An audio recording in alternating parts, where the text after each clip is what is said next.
من قبل 700 سنة بدأت بدعة المسرح عند اليونان. كانوا بيحكوا قصصهم وأساطيرهم على شكل نصوص أدبية وشعرية. بس بعدين في القرن الخامس قبل الميلاد تحديداً ابتدوا يعملوا عروض مسرحية حية على مسارح مفتوحة. وكانت المسرحيات دي بتتكتب وبتتمثل بواسطة ممثلين بيلعبوا الشخصيات وبيستخدموا الكورال والموسيقى والرقص في تقديم القصة. والمسرح اليوناني له تأثير كبير قوي على حياتنا دلوقتي، حتى من خلال التيمات القصص اللي من كتر عظمتها لسه بتتكرر بأشكال مختلفة ومتنوعة. وفكرة صراع الإنسان مع القدر من خلال مواقف إنسانية لسه بتحصل لحد النهاردة. في سمات كتير جدا في المسرح اليوناني، بس كانت أهم حاجة بتميزها هي فكرة وحدة الزمان والمكان. بمعنى إن أحداث المسرحية كلها بتحصل في يوم واحد بس، أو اللي بيسموها أحداث دورة شمسية كاملة. وده اللي بيخلي فيه تركيز على القصة اللي بتتحكي أو الرسالة اللي وراها أو الحكمة. نفس فكرة كده الأفلام الوان لوكيشن اللي بتسمح للمشاهد تشغيل دماغه في الكلام اللي بيتقال وبناء الشخصيات وبس. فيلا بينا نجهز عشان نتكلم عن الزمن بالأفلام. أهلا بيكم في حلقة جديدة وفيديو جديد على قناة شاب قديم.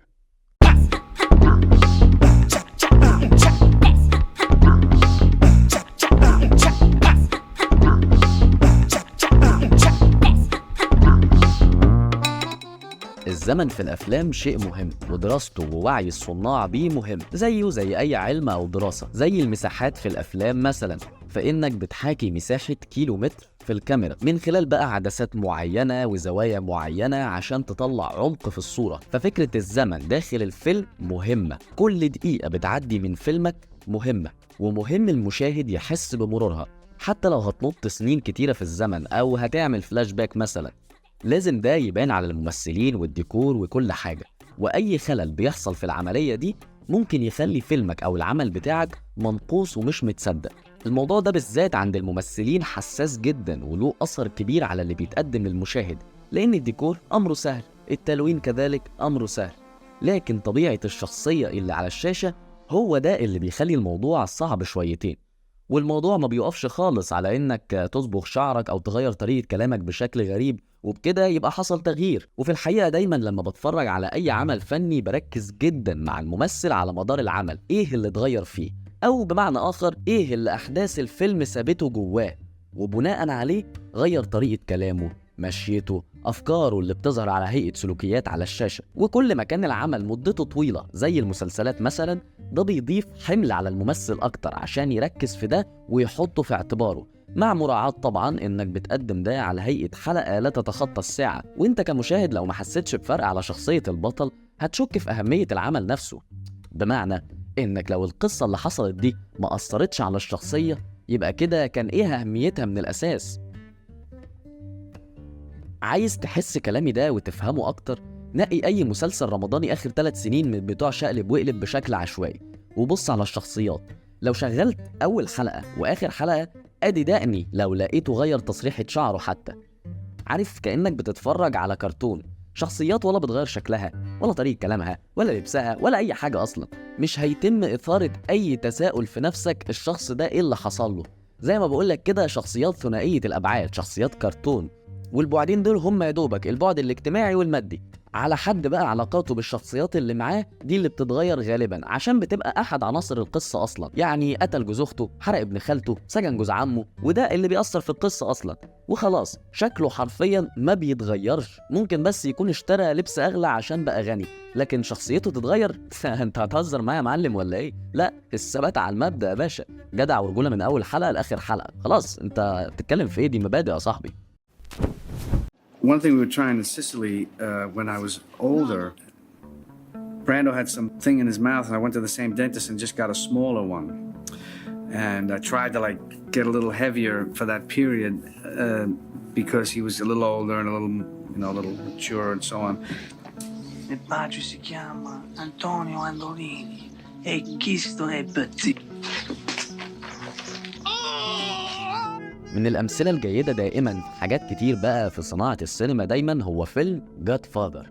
في الفيديو ده دينيرو بيحكي عن إنه إزاي عمل دور كوليوني وهو صغير، وإزاي التزم بالشخصية اللي رسمها براندو ولكن في سن أصغر، من نبرة الصوت لشكل البق اللي كان مميز، وإزاي اجتهد على ده وحاول يتقنه بحيث ما يحصلش أي خلل للمشاهد في تصديق الحدوتة أو القصة بتاعتنا. وده بيخلق للمشاهد القدرة على الربط الزمني للشخصية وبيحسسك أكتر إنها شخصية من لحم ودم بتتطور وبتكبر، بدأ طفل ثم شاب ثم عجوز. ولو عايزين نتكلم أكتر بشكل مباشر في فكرة الخط الزمني للممثل، عندنا طبعا مثال عظيم جدا وهو الباتشينو في دور مايكل كورليوني نفسه. على مدار ال3 أجزاء انت بتشوف شخصية من لحم ودم وبيتطور وبيتعلم، وفي أحداث بتسيب في نفسه أثر ما بيؤثر على سلوكياته بعدين على مدار الفيلم، شخصية بتحس بقيمتها وبتتمعظم على مدار الأحداث بشكل كبير.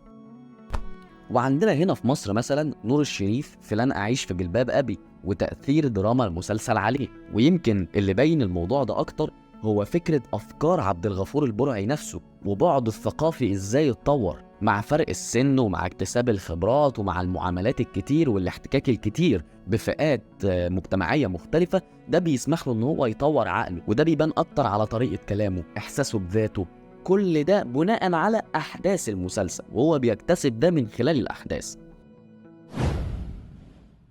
وفي بقى المثال الأجمل والأقوى والأعقد بالنسبة لي لحد النهاردة، وهو إزاي تبني شخصية بالقوة والتماسك والصلابة دي على مدار مواسم عديدة.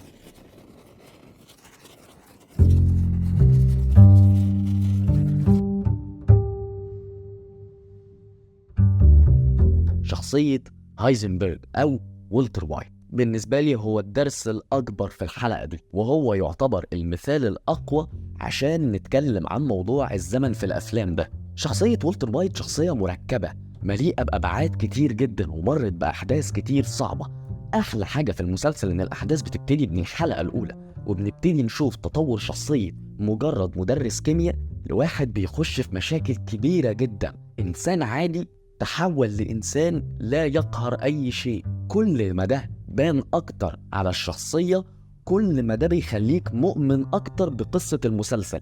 وعشان كده مشاهدين كتير قوي اتعلقوا بالمسلسل ده، لأنه شايف مدى تأثير القصة على البطل بتاعهم، فبناء على ده هو بيحس بقيمة القصة. بمعنى في لحظة ما عملت مشهد صعب جدا ومؤثر جدا، والبطل ساعتها عيط وخسر كل حاجة ومش عارف ايه، ولكن جيت في الحلقة اللي بعدها طلعته زي ما هو عادي جدا، مفيش اي حاجة، مش حاسس بأي حاجة حصلت. انت كده بتدي رسالة للمشاهد انه ما يصدقش القصة بتاعتك. بس يا ترى ازاي الممثل يشتغل على نفسه في النقطة دي، او ازاي يطورها لمجرد ما يستلم دور؟ ببساطة شديدة انت بتبني لنفسك خطة زمنية خاصة بيك كممثل من خلال أحداث السيناريو. ممكن تضيف أحداث من عندك في المستقبل أو في الماضي، وده بيسهل عليك قوي مراعاة تطور الشخصية بشكل كبير.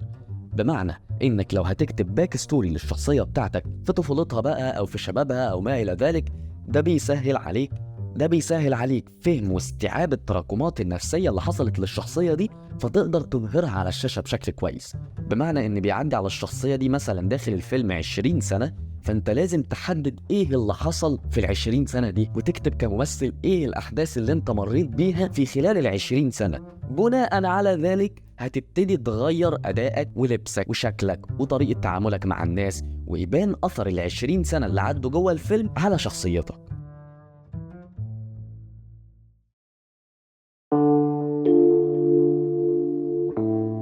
لما الممثل بيتعامل مع شخصية في فيلم وبيشتغل على تطورها عبر الوقت، لازم يبقى فاهم الشخصية من كل النواحي، زي الحياة العائلية والعملية والعاطفية وغيرها. يعني مثلا لو كانت الشخصية بتبدأ حياة مرتاحة وسعيدة، لازم يبان ده على تصرفاته وتعبير وشه وكلامه. وكمان لازم الممثل يظهر التطور بطريقة متدرجة، يعني مش بيكون في مشهد واحد فجأة كده الشخصية تتغير كليا، لازم يكون فيه تدرج وتطور مستمر في الأحداث. وده بيحتاج من الممثل استخدام مختلف للعواطف والحركات والتعبير اللي تناسب كل مرحلة من مراحل تطور الشخصية. فبصفة عامة الممثل لازم يكون قادر على تجسيد كل التغيرات والتطورات بشكل طبيعي وواقعي على الشاشة. الأعمال الدرامية بشكل عام، إذا كانت مسرح أو سينما أو تلفزيون، ما هي إلا محاولة لتوصيل فكرة ما من خلال محاكاة للواقع. أي خلل بيحصل في عملية المحاكاة دي بيخلي فيه حاجز بين المرسل والمتلقي، ودي أكبر مصيبة ممكن تحصل للصناع، إن يبقى فيه حاجز مبني ما بينه وما بين المتلقي بتاعه. ساعتها هو مش هيصدقك ومش هيستقبل منك أي رسالة أنت ممكن توجهها. فبس كده، هو ده كان كل اللي عندي لحلقة النهاردة. لو عجبتك ما تنساش تعمل لايك وسبسكرايب وشير عشان ده فعلا بيساعدني، ورأيك في الموضوع في كومنت. وبس كده، سلام.